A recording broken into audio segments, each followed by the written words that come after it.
Düğüne tüzüm bir bütün. Targa tar, genge gen düğüne. Kırgız peyiline ağlam batar. Atanın salgan jolu var, ininin bıçkan tonu var. Adilettik turmuş tutkası, ıntımak iyigiliktin açkıçı. İlim, bilim, ruhaniyat, geleceke şam çırak. Adamdığa bir barынан kımbat.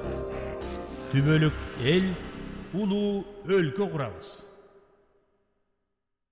Саламатсыздарбы, урматтуу мекендештер, урматтуу замандаштар. Биз Ысык Көл областынын Борбору Каракол шаарындабыз. Анын ичинде Дем аталышындагы окуу китеп борборунда олтурабыз. Бүгүн биз Ысык Көл кыргыз экономикасынын локомотиви боло алабы деген теманы талкуулаганы турабыз да.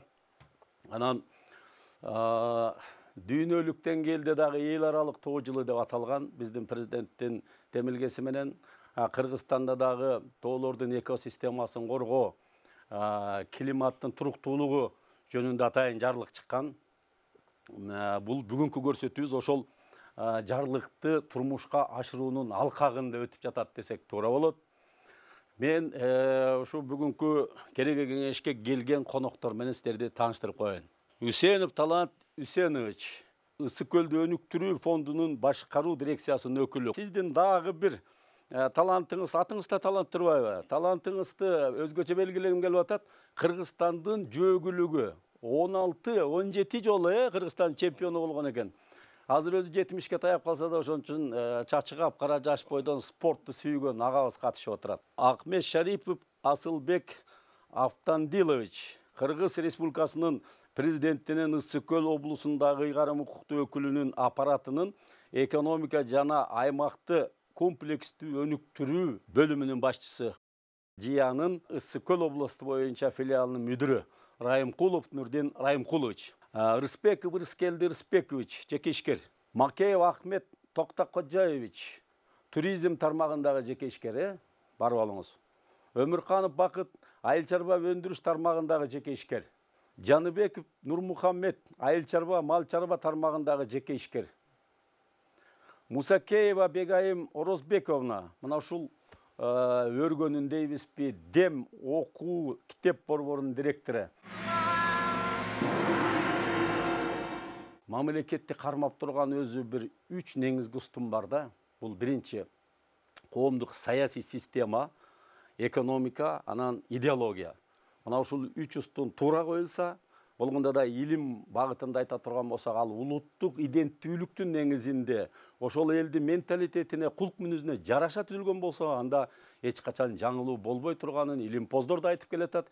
Турмушта да ушундай экени аныкталганда, ал эми бул жаштар иштеп чыккан концепциядагы ушул багытта даярдалыптыр. Анда эмесе сөз Нурдин мырза сизде. Биздин уюм ошол бизнес ассоциация ЖИА деп аталат. Биздин миссиябыз болуп Кыргыз Республикасынын жигердүү өнүгүүсү үчүн ишкерлердин инновациялык, социалдык жоопкерчиликтүү жана ачык коомун түзүү деп өнүктүрүү деп аталат. Бул жерде ошол инновация деп ар бир ишкер инновациялуу болуш керек, алдын билиш керек, башка мамлекеттерде кандай жаңылыктар болуп атат, ошол тармакка социалдык жоопкерчилик деп ишкерлер өзүнүн гана чөнтөгүн эмес, элди кошо ойлосун, коомду кошо ойлосун деп ар кандай иш-чараларды, ар кандай ушул ишкерлерди ушул тарапка чакыруу кылабыз да. Жана ачык коомчулук өнүктүрүү деп бул мамлекетке ачык салык төлөгөн, мамлекетке мындай жардам берген ишкерлердин коомун түзгөнгө аракет кылабыз. ЖИА бизнес ассоциациясынын ошол 2027ге чейин өнүктүрүү стратегиясы бар. Бул жерде ошол ЖИАнын базасында 15.000 ишкер, анын ичинен 1.500-ü Кыргызстандын өнүгүү стратегиясы да. Ишкерлердин именно ошол направлениясында өнүктүрүү. Бул жерде ошол базаны 15.000ге жеткирип, анын ичинен 1,5 чет өлкөлүк компаниялардын бир базасын түзөлүү деген стратегиябыз бар. Инвестор издегендер, өнүктөш издегендер келип, проектисин сунуп, өзүнө партнер, өнүктөш, инвестор тапса болот. Бизнес климатты жакшыртуу институту деп бар стратегиябызда. Бул жерде ошол ишкерлердин кызыкчылыгын мамлекеттин алдында коргоо, ар кандай законопроекттер боюнча, ар кандай постановление башкалар боюнча ишкерлердин кызыкчылыгын коргоонго аракет кылабыз. Ошол жакшыртуу максатында. JIA платформа деп айтылат. Бул жердин ичинде ошол эки экспо центр куруу. Бул өнүккөн мамлекеттерге барсаңыздар, ар кандай экспо центрлар бар, шоурумдар бар. Башка мамлекеттен келген делегацияларды, ишкерлерди, өкүлдөрдү ошол шоурумга алып барат, экспо центрге алып барат дагы, анан ошол жерден ошол мамлекеттен чыккан продукцияларды ошол жерге коюшат да. Анан коюп, ошол тармактан каяктан иштешсе болот, кандай кылып кызматташса болот, ошол жерден сүйлөшүүлөр болуп, ошол жерден мындай контрактлар түзөт.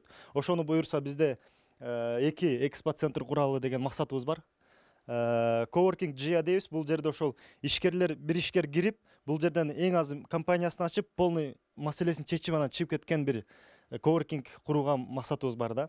Ишкерлерди колдоо борбору бул ар бир областта буюрса ачылды. Конференц залдар ошол ишкерлерди окутуу максатында, тренинг семинарларды окутуу максатында ар бир областта конференц залдарды куруп, ошого ылайыкташтыруу. Green Office дейбиз. Ошол азыр эми зеленый экономика, зеленый технология аябай пропаганда болуп келет акыркы 2-3 жылдан бери. Ошол Green Office'ти куруу, анан 24 саат иштөө бул колл-центрди куруу да. Колл-центрдан ишкерлер любой время чалып маселесин тактап алып чечсе болот деген бир максатыбыз бар. Бизде кыскача ушул Сколь областында жакында эле эң чоң иш-чарабыз болуп өттү. Бул көчмөн бизнес аянтча. Ошону буяктан Кыргыз Республикасынын президенттиги Сколь областынын өкүлчүлүгү менен биргеликте өткөрдүк. Буякта ал жерде Кыргыз Республикасы боюнча 300 адам келди. 2 күндүк программа болуп, сонун бир жыйынтыктарга келдик да ал жерден. Нурдин мырза, бул аябай бүгүнкү күндө керектүү структура экен да. Анан бүгүнкү күндө канча мүчөсү бар и кандайча каржыланат? Неже мүчөлүк акыбы? Анан Кыргызстандын ичиндеги эле ишкерлерби же дүйнөдөгү, чет өлкөдөгү мигранттар да барбы? Жалпы Кыргызстан боюнча 1100дөн ашык мүчөбүз бар азыркы күндө. Бизде ошол каржылоо тармагы башка мамлекеттен, башка уюмдардан каржылоо болбогондуктан, бизде ошол мүчөлүк акы деген бар. Ишкер бизге мүчө болуп кирип, айына бир фиксированный бир сумма мүчөлүк акысын төлөп турушат да. Биз ошондон ишкер сотрудник кызматкерлерге айлык акысын беребиз, ижара акысын жабабыз, башка расходдорду, чыгымдарды ошол мүчөлүк акыдан жабабыз. Жакшы экен. Анда эмесе, урматтуу телекөрүүчүлөр, көрсөтүүбүздү улантабыз.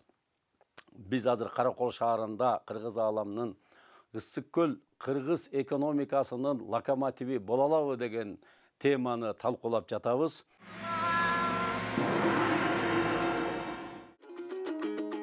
22 жылдын 1 жарым жылдыгынын жыйынтыгы менен Ысык көл облусунун социалдык экономикалык өнүгүүсүнүн негизги көрсөткүчтөрүнүн өсүү темпи бардык тармактар боюнча камсыздалды. Облустун өнөр жай комплексин 52 ири, орто жана чакан ишканалар түзөт. Кийинки жылдары өнөр жай тармагына адистешкен жаңы 12 ишкана ишке берилген. Бюджеттин киреше бөлүгүнүн аткарылышында облус боюнча түшкөн салыктардын жалпы көлөмү 1 миллиард 115 миллион сомду түзүп, 62 миллион 100 миң сомго пландан көп түшкөн. Же болбосо пландалган көрсөткүчтөн 5,9% көп аткарылган. Бул көрсөткүч былтыркы жылдын ушул мезгилине салыштырмалуу 92 миллион 700 миң сомго көп аткарылып, өсүү темпи 9,1%ды түздү дегендик. Кыргыз Республикасынын ички дүң продукциясынын жалпы көлөмүнүн 13-14%, анын ичинде өнөр жай тармагынын 66,4%, айыл чарбада 9,4%, жана курулуш тармагында 7,3% Ысык көл облусунун үлүшүнө таандык. Учурда ички дүң продукциянын көлөмү боюнча Ысык көл Бишкек шаары жана Чүйдөн кийинки 3-орунга чыкты. Албетте бул жерде кумтөрдүн улуттук кызыкчылыкка иштей баштагандыгы Ысык көлдүн өлкө ичиндеги экономика тармагындагы салмагын жогорулатты. Ысык көл облусу бул социалдык экономикалык чөйрөдөгү ири потенциалга ээ болгон аймактардын бири болуп эсептелет. Бул Кыргыз Республикасынын ичинде. Ал эми облустун аймактык дүң продукциясынын көлөмү орточо эсеп менен Кыргыз Республикасын салыштырмалуу бул 13-14%ды түзөт. Кумтөрдү кошкондо. Ал эми облустагы ички дүң продукциясынын жылдык көлөмүн алсак, орточо эсеп менен бул 84 миллиард 400 миллионду түзөт. Ысык көл облусу республиканын экономикасындагы алдыңкы локомотивке ыңгайлуу үчүн шарттар түзүлүүдө. Ошо алдыңкы бир орундарга чыгууга бизде толук мүмкүнчүлүктөр бар. Бул биринчиден биздин облустун аймагында алтын кен тармагы жана тоо кен тармактарын, пайдалуу кен тармактарын алганда биздики толук мүмкүнчүлүк бар. Ошолорду рационалдуу жана натыйжалуу пайдалансак, биз алдыңкы орундарга чыгабыз деп. Экинчиден болсо, бул биздин Ысык көл облусу биосфералык аймак болгондугуна байланыштуу биз жашыл экономиканы көтөргөнгө толук мүмкүнчүлүгүбүз бар. Бул жерден биз деген ошол биосфералык аймакка такап жашыл экономиканын ошо электр энергияны кайра жандандырууга мүмкүнчүлүгүбүз бар. Шамал электр станцияларын курууга толук мүмкүнчүлүгүбүз бар жана бул туризм чөйрөдөгү потенциалды көтөргөнгө. Жакшы, сиз өзүңүз жакшы айттыңыз да. Жалпы бүгүнкү күндө адамзат өзү жаратылышка жакындай баштады да. Анан калса дүйнөдө азыр экологиялык апаатка кептелген региондор толтура. Кээ бир шаарлар противогаз кийип жүрөт, аба жетпей азыр. Бизде болсо абабыз жаратылыш, жерибиз керемет турабы. Анан ушу Ысык көлдө бул бекер эмес да, бул жердин кареги көзүндөй болуп турбайбы карап турсак. Бул жерде биринчиден керемет кооз жер, таза аба, бийик тоолор, кен байлыктар, анан бардык тармакты өнүктүрүүгө мүмкүнчүлүктөр бар да. Кыргызстандын ичинде бул чын эле Ысык көл өзүнчө феномен. Анан ошон үчүн артыкчылыктуу тармактан бир 2-3 бөлүп алып туруп, ошого бир өзгөчө мамлекеттик деңгээлде маани берип, ошону алдыга жылдырсак, мисалы үчүн туризмди өнүктүрүүдө албетте Ысык көлдүн алдына эч ким чыкпайт. Менин оюмча да, ушул жагы кандай болуп атат? Туура белгилеп кеттиңиз. Чындыгында Ысык көл башында айтып кеткендей биосфералык аймакка кирип атпайбызбы? Бул туризмдин чордоңунда. Бизге деген биринчиден ошол жашыл экономикага биз көбүнчө башын жасашыбыз керек. Өнөр жайга эмес, ошо жашыл экономикага. Анткени биздин ушу жаратылышыбызды кайра сактап калуу максатында. Биз ушу ошонун максатында мынакей азыр бизде Ак суу түп райондору геопарк паркын уюштурууга Дүйнөлүк банк менен биргеликте азыр иштер жүрүп атат. Документтер даярдалып атыр, Алып атат. Обул администрация колдоп атабы ушуну? Ушуну колдоп, бул боюнча биз мына 3-4 жана Жылдыз Асанакунова деген айым ушу маселени көтөрүп, кечээ эле бизге маалымат берди бул тууралуу. Ошондой бир демилгени көтөрүп, ушу тоң 7 райондорун геопаркын уюштурууга ЮНЕСКО аркылуу кетип атат. Жакында ушу сентябрь айында ЮНЕСКОнун комиссиясы келип, ошо кандай бизде шарттар болобу, болбойбу, кандай мүмкүнчүлүктөр бар, ошону изилдеп кетишет. Мамлекет колдоого алынып атса жакшы экен, рахмат. Анда туризм жөнүндө сөз болуп калды. Канча жыл болду ишкерчилик менен туризм багытында иштеп жатканыңызга? Мен 2015-тен бери ушул тармакта иш алып келип, 7 жыл болуп калды. Өзүбүздүн чакан бир конок үйүбүз бар. Анан негизи Ысык көл Караколдун потенциалы аябай чоң болгондуктан азыр дагы жаңы проектилер үстүндө туруп атабыз. Ошол жөнүндө проект жазып атабыз да. Жылына канча салык төлөп атасыз? Ошондо эле сиздин анда жалпы оборот билинет, Жылына 300 миңге чейин салык төлөйбүз. Мамлекетке жардам, иш жүрүп атат деген сөз да. Анан могу туристтердин келиши боюнча айтсаңыз да, агым. Агым буюрса эми өзүңүздөр билесиңер, 2020 пандемиядан кийин жеке биз эмес эле бүт дүйнө азыр кандай десем өзүнө келе баштады. Быйыл бул менин эмем эмес, эксперттин айтышына караганда ошол 2019 жылы келген ошол көлөмдөн 30-40% жетсек, бул биздин үчүн абдан жакшы болот. Негизи бул жыл ошондой бир үмүтүбүз бар да. Август айы буюрса жакшы өтүп атат. Сиздин өзүңүздүн капиталыңыз, жеке өзүңүздүкү мындан аркы өнүгүүгө жетиштүүбү же мамлекет тараптан колдоо талап кылынып жатабы? Эми жаңы деңгээлге өтүш үчүн жанакы айтылып аткан жашыл технологиялар арзан эмес, алардын баары чет жактан келет билесиңиздер. Ошон үчүн албетте бул мамлекеттин колдоосу керек деп ойлойм. Жеңилдетилген шарт менен колдообуз албетте жакшы болмоктур. Ошон үчүн Ысык көлдү өнүктүрүү фондунун өкүлүнө сөз бербейлиби анда? Мынакей Ахмат мырза болгонун ачык бөлүштү да, өзүнүн бизнеси жүрүп атыптыр албетте. Бирок мындан ары да масштабка чыгыш үчүн мамлекет колдоп койсо артык баш иш болмок эмес, албетте жакшы болмок деген сөздү айтып атат да.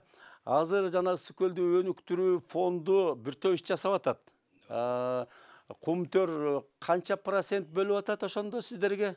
1%. 1%. Анда бир акыркы жылдарда сиздердин фонддо жалпы канча капитал айланууда? Эми ар кандай баягы кумтөрдүн алтындан түшкөн акчанын киреше булагы деп айтылат. Ошонун ар кандай жылга байланыштуу болуп калат. Тапкан пайда. Өндүрүштүн жүрүшүнө байланыштуу. Мына азыр айтып кетпедиби? 20-жылы пандемия деп. Анда өндүрүш бардык кумтөр эмес, Кыргызстан бүт дүйнө жүзү боюнча токтоп калбадыбы? Мына Кыргызстанда ошондо бюджеттин тартыштыгы 39 миллиард 720 миллион мынакей тартыштык болду. Андай шарттан азыраак болот да. Эми биздики былтыркы жылы, мына 21-жылы 1 миллиард 200 миңдин тегерегинде акча каражатын неме кылдык. Жакшы эле сумма экен. Эми ошону кандай механизмдер менен бөлүштүрүлүп атат? Анан мунун механизми, Кадыр Амаракулович, чындыкты айтыш керек, райондордун калкынын санына жараша. Мисалы үчүн Балыкчы шаарына караганда Каракол шаары чоңураак. Калкынын саны биринчи принцип. Биринчи принциби. Анан экинчиден райондун администрациясынын, андан кийин областтын байкоочу кеңештин мүчөлөрү бар. 12 мүчө болот. Ал байкоочу кеңештин төрагасы болуп, Кыргыз Республикасынын президентинин өкүлүнүн биринчи орун басары төрагалык кылат. Анан ар бир райондон атайын комиссия иштейт. Комиссия бар. Ошо байкоочу кеңештин отуруму өтөт. Ошондон калкынын санына жараша акчаны жылдын башында бөлүштүрөт дагы анан бекитип берет. Бизнес пландардын негизинде го дейм. Бизнес пландар кийин ооба. Анан райондун акимчилиги, шаардын мэрлеринин катын негизинде анан канча акчасына жараша анан социалдык объектилерге бөлүнөт. Мен болсо ошол Ысык көл өнүктүрүү фондунун каржылык жардам берүү сууда бөлүмүн жетектейм. Ушу тема экен да. Ооба. Анан бул 19-жылдан баштап бөлүм ачылган. Башка облустарда бар, кийинчерээк. Мисалы үчүн Таласта Талас бакубаты деп коет. Нарында бар, Баткенде бар, Ошто бар, Жалал Абадта бар, Чүйдө бар.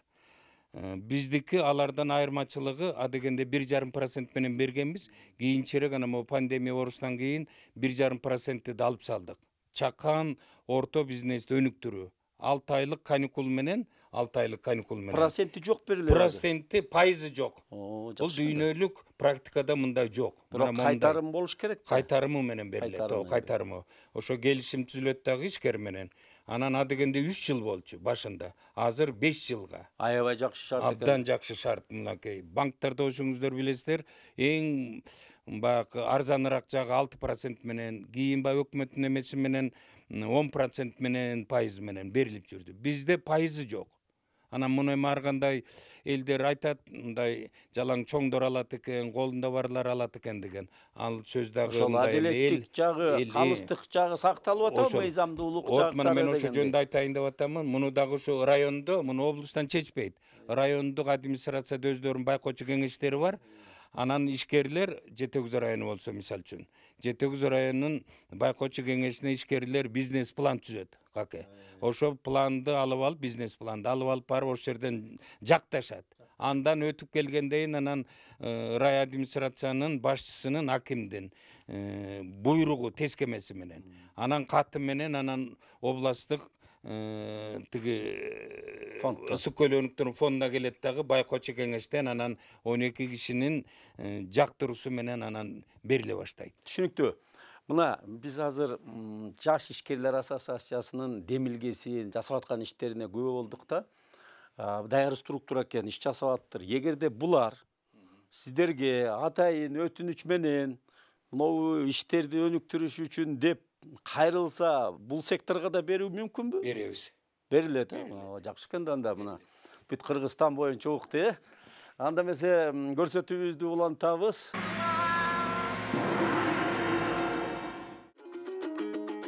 Ысык Көл облусунун экономикалык дарамети өзүнүн ар түрдүүлүгү менен атаандаштыкка жөндөмдүү болгондуктан республиканын экономикасын көтөрүүдө алдыңкы локомотив болууга мүмкүнчүлүк шарттары бар. Өлкөдөгү туризм тармагынын негизги борбору Ысык Көл болгондуктан аталган тармакты ар тараптуу өнүктүрүү да ушул аймактын дарамет мүмкүнчүлүгүнө жараша болот. Жердин рельеф жана ландшафтына жараша геопарк, улуттук парк, улуттук руханий мекемелерди уюштуруу мүмкүнчүлүктөрү жетиштүү. Аймактын экспорттук потенциалын арттыруу жана дүйнөлүк рынокко атаандашалган продукцияларды өндүрүүдө жетиштүү шарттардын бар экендиги. Облусту дүйнөлүк деңгээлдеги кызмат көрсөтүүгө адистешкен жаратман экономиканын борборуна айлантууда жаңы технологияларды тартуу, илим-билим руханият табылгаларын кенен пайдалануу, инновациянын жаңы үлгүлөрүн алып келүү менен инвестициянын көлөмүн көтөрүү мүмкүнчүлүгү да бар.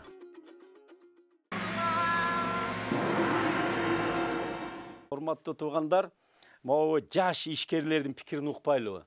Анда Бакыт мырза, биз билгенден ушул мынау структураны түзүүдө өзгөчө бир рол ойногон инсандардын бири экенсиз. Анан жасаган ишиңиз боюнча алганда жан деле бакпай элди багып келаткан адамдардын бири катары оюңуз.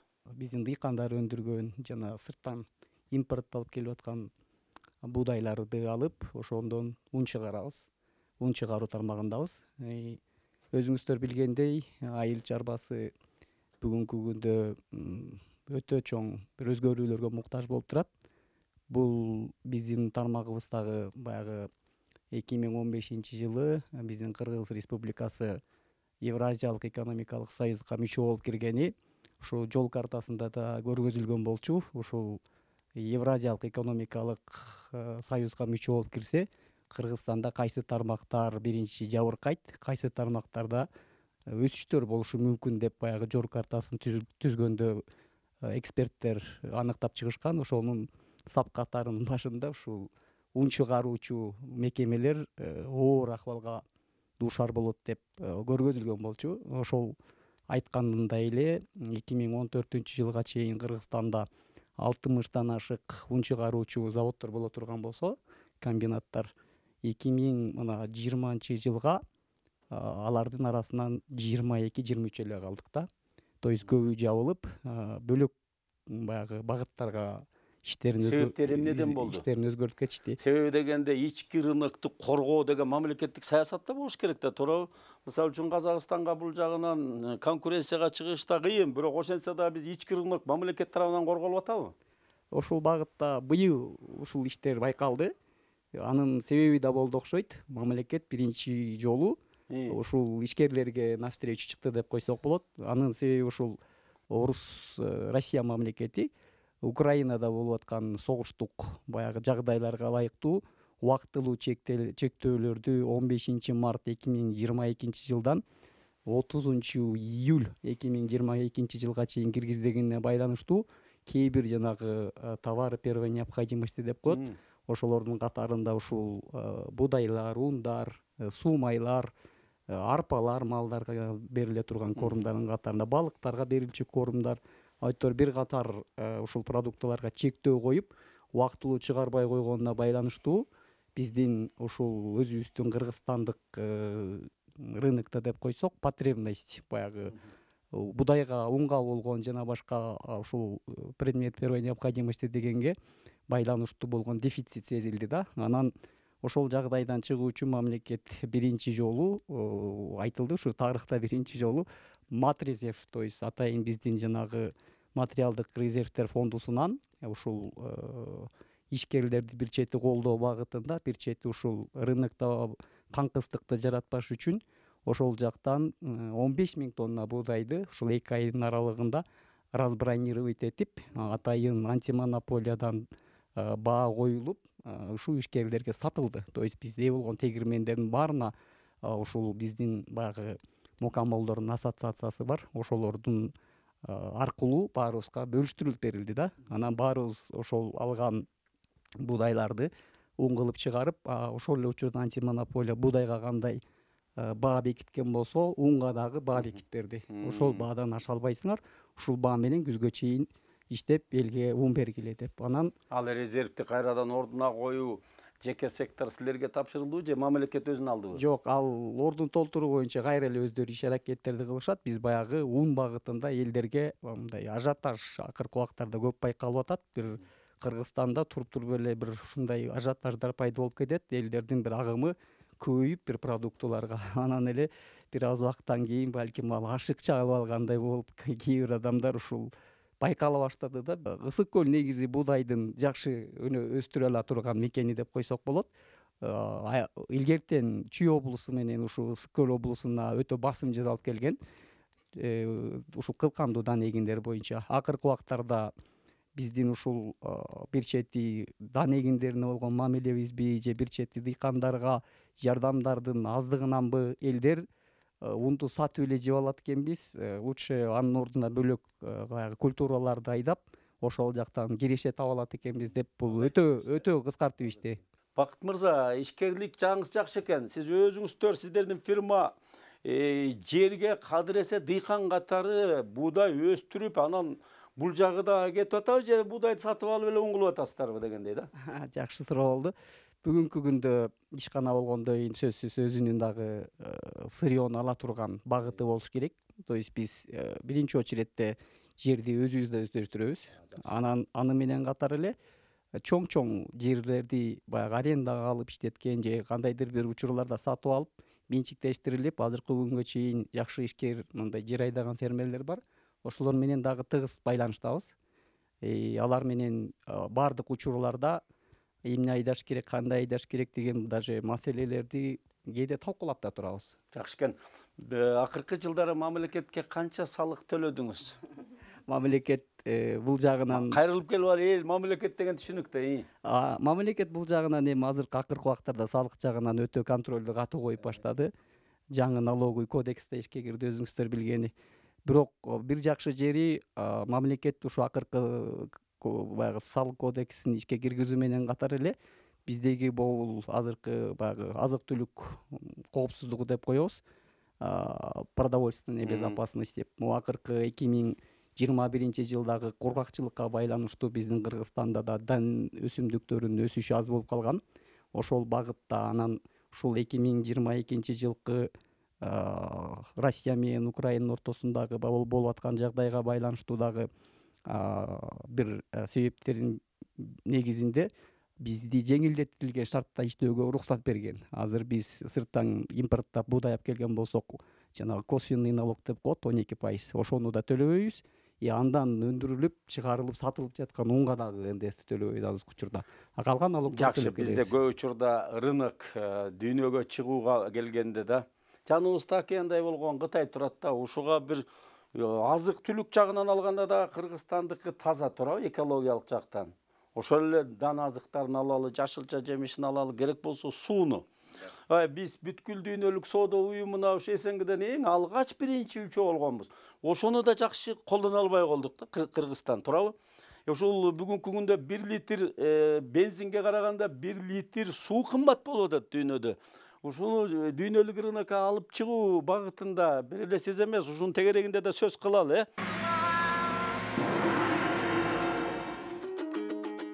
22 жылдын жарым жылынын жыйынтыгы боюнча айыл чарбасынын дүң продукциясы 11 миллиард 733 миллион сомду түзүп, өткөн жылга салыштырмалуу өсүү темпи 7,7% өстү.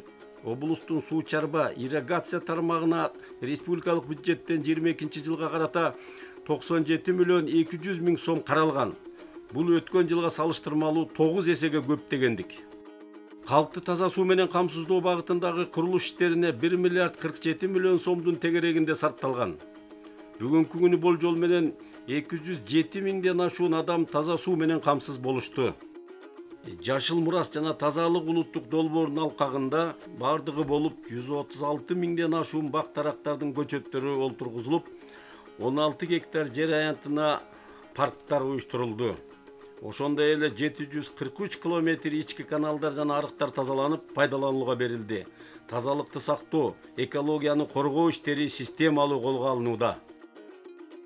Ысык Көл облусу боюнча 22 жылдын жарым жылдыгына карата негизги капиталды курулушка каралган жалпы инвестициянын 8 миллиард 15 миллион сому өздөштүрүлүп, былтыркы жылдын отчеттук мезгилине салыштырмалуу 10,9%га көп болгон. 22 жылдын 6 ай ичинде республикалык бюджеттин эсебинен капиталдык салымдар беренеси боюнча 87 объектиде курулуш иштери жүргүзүлгөн. Саркынды сууларды тазалоо жайлары областа толук реконструкциядан өткөрүлүүдө. Областагы наркы 41 миллион 82 миң долларды түзгөн АБРдин долбоору, Кажы Сай, Бөкөнбаев, Кызыл Суу айылдарында пландалган Дүйнөлүк банктын жалпы наркы 21 миллион 800 миң долларды түзгөн долбоору пландуу ишке ашырылууда.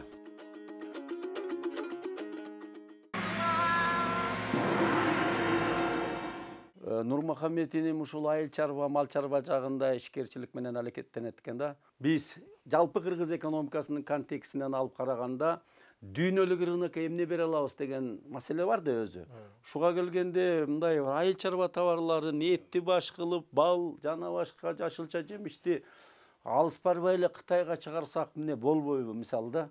Ушунун тегерегинде ал эми Ысык Көлдүн ичиндеги маселеден көтөрүлүп, биз дүйнөлүк рынокко канткенде чыгабыз деген маселени талкуулап коелучу. Сөз сизде. Мен өзүм Рейна Кенч дыйкан чарбасынын жетекчиси болом. Рейна Кенч өзү көп тармакты иш апарат. Бул биринчиден мал чарбачылык, өндүрүп кайра иштетүү, анан жана туризмде. Быйылкы жылдары экспортко биз ачыгын айтсак Кыргызстан өзү даяр эмес. Именно эт тармагын алсак, анткени бизде Көлөмдү даярдоо мүмкүн эмес экен, көлөмдү даярдоо мүмкүнчүлүк бар. Өтө татаал экен, Аябай оор да, бул бир топ жылдар керек да, анын үчүн дайынданыш үчүн. Анан өткөн жылдан баштап биздин өкмөт экспорттун процентин алып салды, налогун, экспорт импортко. Азырынча биз Россия анан Белоруссия менен тыкыз иштешип атабыз, Кыргызстандын мал чарбачылыгын өнүктүрүп өстүрөлү деп. Биякта жанакы биздин жөнөкөй неме уйларыбыз бар го. Ал болгону 180-200 килограмм эт берет. Анан биз таза кандуу уйларды жана букаларды алып келип, элге таратуу иштерин апарып атабыз азыркы күндө. Башталыптыр да демек. Башталды, ал иш бир топтон бери жүрүп атат. Биз түзмө-түз Абердин Ангус породасында эле иштейбиз. Анткени ал биз эт багытын тандаганбыз да. Алар үйдө 2 уй бакчакты бир Абердин Ангус баккан жакшыраак болот да. Экономикасы дагы 50%га арзандайт. Эттин көлөмү 30-40%га чейин көбүрөөк берет. Ошонун артында бир топ иштерди апарып атабыз азыр. Бир топ мал алып келдик. Конкреттүү да. Мен уккандан балыкчыга Аскар Салымбеков эт комбинаты куруп атып ишке берилди билбейм. Ошонун базасында мына Ысык Көл, Нарын, Аржак Чүйдөн ушул көлөмдү даярдоо саясатын жүргүзсө болбойбу? Жүргүзсө болот. Бирок биргеликте жүргүзүшүбүз керек. Биргеликте жүргүзүш керек албетте. Биргеликте жүргүзүшүбүз керек. Чет мамлекеттен көбүрөөк жакшы бордой турчу малды алып келип элге таратыш керек. Азыркы жакшы өкмөттөн мүмкүнчүлүк болуп атпайбы, лизинг болуп 6%дан. Ошону толук кандуу колдонуп, бунун баардыгын биздин дыйкандарга бериш керек да. Дыйкандар алып малды көбөйтүп, ошол эле дыйкан түзмө-түз комбинаттарга өткөзүп, анан биз экспорт болобу же ички рынокты толтурабызбы? Бул биринчиден бул биз коопсуз эт беребиз да. Жанакы өлүк, оорукчан малдардын баарын четке кагабыз. Ошонун артында бир топ аз иштер жүрүп атат. Буюрса жакын арада Дордой курулуп атпайбы? Ошо быйыл жылдын аягына чейин курулуп бүтөт, ишке берилет деп уктук. Ишке берилип иштеп баштаса биз чогуу чаран бир сүйлөшүп бир иш апарабыз го деп үмүттөмүн. Жанакы бизде экспорттоп айтып атпайбызбы? Бизде мүмкүнчүлүк жок. Бизде сезон менен эле иштейбиз да. Жазда мал туут болот, күздө мал бышып, анан бир 4-5 эле ай соет экенбиз, ошо менен болду. Ошону жокко чыгарып биз 365 күн биздин дыйкандар мал бордоочудай кылып мүмкүнчүлүк түзөлү деп атабыз. Окутуп, жанакындай эле кайра айтып кетейин, мал алып келип, анан тоют маселесин да чечели деп аракет кылып атабыз да. импорттап бияктан дагы жанакы экструдер деп коюп атпайбызбы, ошолорду өндүрүп чыгаралы неме арзаныраак болгон үчүн. Чөптү кененирээк өстүрүп жаңы үйрөндөр келип атпайбы, ошолорду да элге тараталы. Биз да өзүбүздө үйрөн чарбабыз. Ошону элге көбүрөөк таратып, маалымат берип, жанакы өзүбүздүн этти биринчиден өзүбүздү камсыз кылып алалы. Өзүбүз болгону 70-75% эле камсыз кылабыз, калганын импорттойбуз этти. Көбү айтат, ысык көл бул мындай тупик сыяктуу мындай элден жерден алыс жайгашып калган бир неме деп. Бирок ошого карабай биздин жаратылыш мүмкүнчүлүктөрүбүз, ошол кошуна мамлекеттер, ошолорду ошол сыяктуу мүмкүнчүлүктөрүбүз бар. Бирок ошол мүмкүнчүлүктөрдү белгилүү бир себептерден колдоно албай келаткан учурубуз. Муну дагы эмне себебин эмне дей турган болсок, ошол биздин адамдарыбыз ошол нерсеге даяр эместей көрүнүп атат да. Мындайча айтканда, ошол мүмкүнчүлүктөрдү колдонуш үчүн бул жакта адамдык, инсандык бир ошого аң сезими жеткен бир инсандардын тобуна, ынтымактуу бир топко мындай муктаждык бардай да. Эмнеге ынтымактуу? Себеби бир адам дагы колунан көп нерсе келе бербейт. Биздин эгер тарыхыбызга көз чаптыра турган болсок, биздин дагы ысык көл, Кыргызстандын өнүгүшүндөгү ысык көлдүн ролуна бир аз токтоло кеткен болсок, биздин ата бабаларыбыздан бизде мисалы үчүн көп көрүнүктүү инсандар чыккан. Анын арасында ошол акыркы бизге эң жакын болгон бул Жети акебиз болгон. Ошол акелерибиздин акыркылары ошол Кыдыр аке, Карга аке сыяктуу көрүнүктүү бир ошол замандын интеллектуалдуу инсандары бир учурлар келген. Биз Кыргызстан мындай падышачылыктын дооруна түшүп, биздин мындай акындарыбыз зар заман, тар заман деп бир мындай элге үмүтсүздүк жарата тургандай бир абал пайда болгон да, биз жалпы эле Орто Азияда. Ошол учурларда биздин ошол акелерибиз мындай аябай көрөгөчтүк кылган экен. Илим, билимге маани беришкен, биринчи орус түзө мектептер ушакта курулуп, жана Жусуп Абдырахмановдор, Касым Тыныстановдор ошо мезгилде окуп чыгып, Иса Акунбаевдер. Туура. Ошол инсандар бир чогулуп ушундай бир жыйын өткөзгөн экен. Бул тарыхта калган окуя. Эмнеге басым жасайбыз деген маселе болгон да. Анан ошол элдин баардыгы тең мындай бир хаоско түшүп калган учурларда элге үмүт бере турчу, биз эртеңки күн үчүн биз эмне эң чоң жакшылык иш кыла алабыз дегенде, баардыгы тең келип туруп бир чечимге келип туруп, анан ошондо бир ойго келишет. Биз анда айыл жерлерибизде, өзүбүз жашаган жерлерде бычак асап, мыкты балдарды тартып келели, ушул жака чогулталы. Ошого басым жасайлы дешкен да. Анан ошолорго илим беришкен экен да, илимге бурган экен. Мындайча айтканда, азыркы тапта биз спорт аркылуу же болбосо башка нерселер, башка да баалуулуктар көп да. Бирок эң ошол эмеси мындай илимге бурушкан экен. Ошол ар бириси ошол мыкты балдарды чогултуп алып келип, ушул караколдон эң биринчи ошол мектептерге берип, ошол жакта ачылган китепканаларда алар илим алышып, кийин ошол Ташкентке барып, ал жактан илим алып келип, анан ошолордон кийин болуп чыккан ошол инсандар деп азыр суроо берсек, Касым Тыныстанов ошол мектептен бүткөн экен да. Ошолордун акелердин эмгеги ушулар мындай мөмөсү болуп. Рысбек мырза, ишкерчиликте эле эмес, идеология жагында катырган араңарда ушу жигит экен. Идеология бул ишти иретке салууда аябай чоң күч да. Ал сенден сурабай туруп эле бардык жерге кирип алат идеология. Эң туура маселе мына азыр руханият, идеология, билим берүү жөнүндө сөз кылбадыбы Ырыскелди иним? Чындап эле мамлекетти өнүктүрүп өстүрүүдө илим, билим, руханияттын мааниси эч качан түшкөн эмес. Кандай доор болгондо дагы бул негизги маселе чындап эле. Анан силер дагы ушул жыянын демилгеси менен өзүңөрдүн да ашар метод усулу менен элдин күчү менен ушул демди түзгөн турбайсыңар. Аты да жакшы экен. Ошо демди башкарып аткан окуу китеп борбору деп атапсыздар. Ошо максат тилеги жөнүндө кандайча ишке ашып калды, ошо жөнүндө айтсаңыз.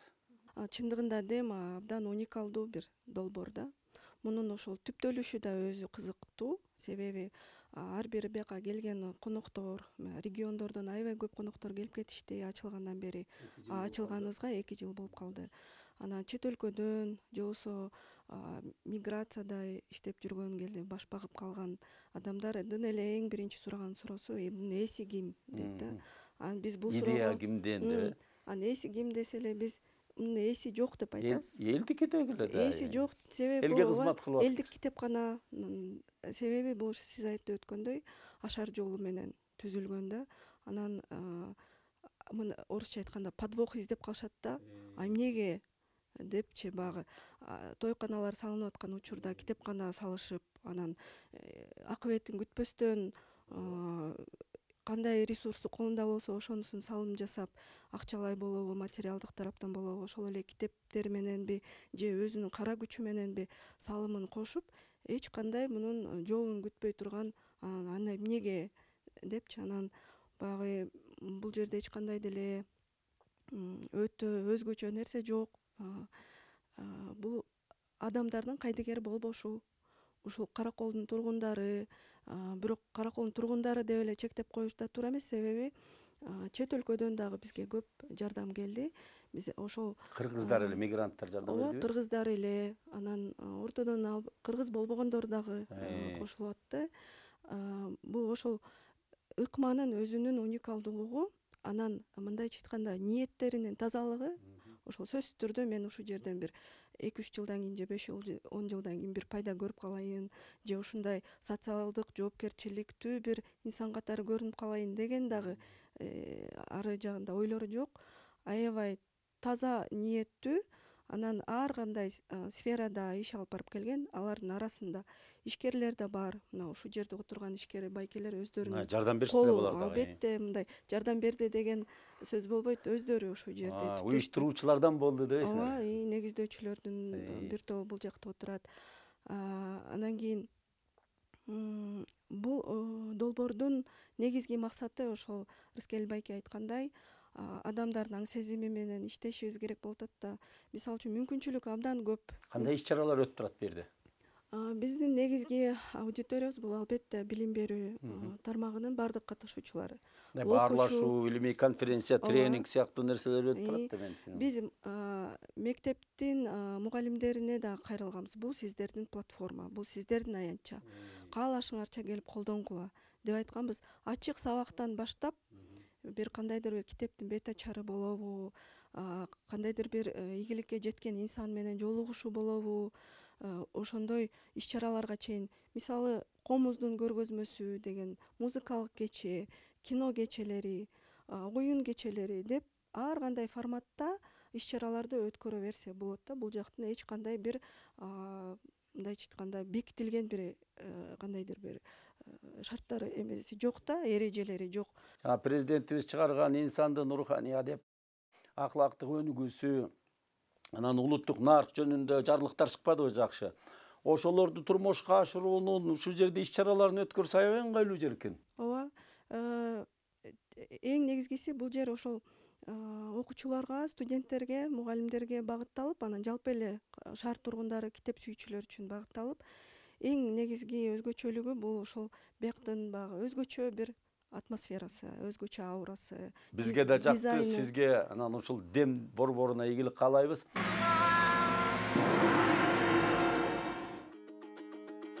Кыргызстан дүйнөлүк масштабта саясий, экономикалык, аскерий держава боло албашы мүмкүн. Бирок да дүйнөнүн руханий борборуна айланууга, ошол аркылуу өзүнүн адамзат алдындагы тарыхый вазыйфасын аткарууга, эл жерибиздин башаттан келе жаткан байманалуу кебелбес салттуу билимдери жетиштүү өзөк болуп бере алат. Ушул багыттагы кечиктирилбей жасала турган негизги иштердин топтому да Ысык көлдөн башталмакчы. Асман шаарын куруу идеясы да негизинен колдоого татыктуу демилге. Болгону Ысык көлдү комплекстүү өнүктүрүү маселесине келгенде 500 000 элди бир шаарга топтобой, көлдү тегерете темир жол куруп, өндүрүш багыты боюнча сырыйолук базага жараша тармактарга адистешкен калкынын саны 50-150 миңден ашпаган чакан шаарлардын бир канчасын ар кайсы жерге куруу керек дешет адистер. Чындыгында эле жерененин көзүндөй болгон акелер, манасчылар, илимпоздор чыккан Ысык көл аймагында Монастер улуттук руханий борборун түптөө азыркы камырдай жуурулган чалкеш замандын кара туманынан алып чыга турган шамчырак болуп бермекчи.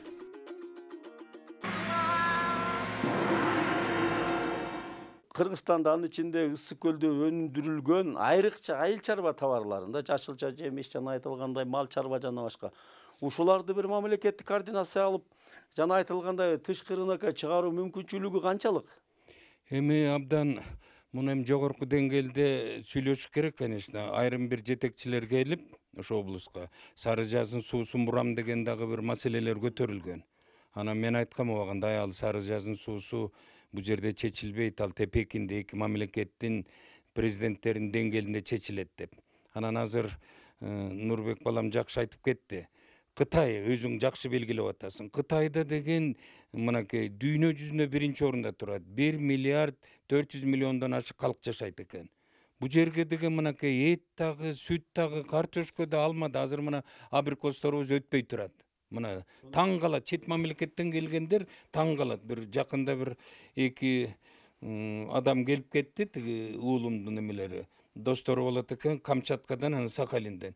Өрүктөрдү көрүп алып таң калып атат. Ушундай жерде эле жатат. Ушуларды алып, ушуларды бир өндүрүшкө киргизип. Анан эми бул Ысык көлдүн жана Асылбек айтып кетпедиби? Чындыгында эле Бишкек шаары өндүрүлгөн баягы өзүнүн көлөмү боюнча өндүрүштүн. Өндүрүш өнүкмөйүнчө өнүкпөйбүз да. Мына ошо Бишкек шаары, анан Чүй облусу, андан кийин Ысык көл облусу. Илгертен бери ушундай келатат. Анан бул Ысык көлдө өзүң айткандай касиеттүү Ысык көлдүн ушу мынакей Кыргызстандын бермети болот. Мейли туризм жагын алалы, мейли Күнгөй Тескей, Ала тоо мынакей карачы ушу келген туристтер, келген адамдар таң калат. Москвадан ушу мен спорт жагындагы кичине байланышым бар, чындыкты айтайын. Өзүң жана башында айтып кеттиң. Ушу спортсмендер келип деңиз деңгээлинен азыр мынакей тамгада жа дүйнөнүн чемпиону бокс боюнча Бибол деген ал бекер тамгага келген жер жок. Себеби Ысык көлдүн өзүнүн могу жерде өмүр кечирип аткан адамдар. Союздун учурунда деле спортсмендерди чакап келип машыктырчу да. Деңиз деңгээлинен 1609 метрде Ысык көл жатат. Анан бул жер Каракол шаары уже стадион 1750 метр. Мына ушул спорттук жанкы адаптация кылганга, өзүнүн ден соолугун анан жа тренировка жүргүзгөнгө абдан ылайыктуу да. Өзүң жана белгилеп кеттиң, мен бекеринен кереметтүү деп айткан жерибиз жок.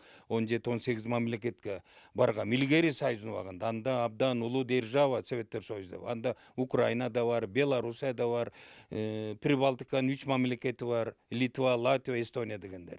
Андан берки мынакей калган мамлекет 15 союздук республика илгери. Мына ошол убакта биз союздун баягы тандалма командасына кирип, ана чет мамлекетке барчубуз. Азыр могу Балтабайга барганда эле барып атат, эгемендүүлүктү алып алып эле уттук деп эле мына кетип. Жаман эмес, эми күрөштөн, анан башка жактарынан жакшы болуп атат. Мына Ислам деп көчө телевизордон көрүп калдым. 2 алтын медаль, 1 күмүш медаль алды. Жа Айсулуу Тыныбекова алды. Анан жа Жоломанов деген жигитибиз алып атат. Буюрса эми жакшы эле болот. Ушул потенциал өзүң айтканда абдан жакшы. Эми муну өнүктүрүш керек да. Буга убакыт керек. Анан могу келечегибиз болгон жаштар ушул мынакей, ушуларга мынакей абдан туура диалог болуп атат. Мен да абдан чакырганыңа рахмат. Абдан ушул өзүбүз ыраазы болуп турабыз. Таа. Эми эле кызый келип көп сөздөр алдыда экени көрүнүп атат да. Ошондуктан бул көрсөтүүнүн биринчи бөлүгү болсун буга чейинки сөзүбүз. Себеби дегенде алдыда дагы экономика менен руханиятты куштун эки канатындай бирге алып кетпесе бул жаңылуу боло берет экен да. Бизде ошондой өзүнчө дагы руханият темасы турат алдыда. Ошондуктан урматтуу телекөрүүчүлөр, ушу Каракол шаарында өтүп жаткан Ысык көл Кыргыз экономикасынын локомотиви боло алабы деген теманын тегерегиндеги биринчи бөлүгү ушуну менен соңуна чыкты. Ушул эле теманы кайра экинчи бөлүктө улантабыз. Саламатта болуңуздар.